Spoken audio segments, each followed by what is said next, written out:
Je respecte le Maroc à travers sa bonne gouvernance, à travers son exemplarité dans les processus de gouvernementalité en Afrique.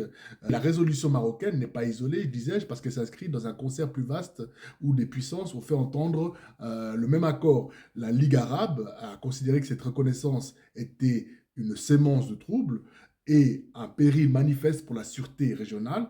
Et la Ligue arabe a solennellement réaffirmé son attachement à l'unité somalienne, de même que l'Union africaine, on l'a dit aussi, et aussi la Chine, de son côté, qui a renouvelé sa profession de foi en la souveraineté de la Somalie. Et la Chine s'est opposée à toute tentative de morcellement qui troublerait la paix publique. Aujourd'hui, on a toutes sortes d'acteurs qui essayent de nous diviser encore une fois, notamment en jetant l'opprobre sur le Maroc.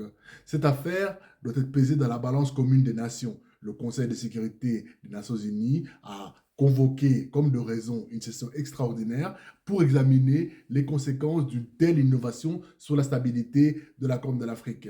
Ainsi, voyez-vous, lorsque les fondements de l'ordre sont ébranlés en un lieu, les secousses s'en font sentir jusqu'aux extrémités du monde.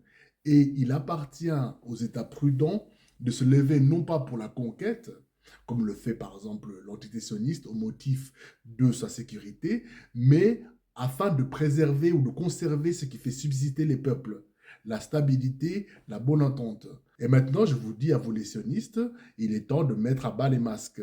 Nous vous avons reconnu d'ores et déjà dans vos tentatives infructueuses de nous séparer de l'intérieur, de diffuser la fitna. Et à quelques heures de 2026, je vous le dis, soumettez-vous.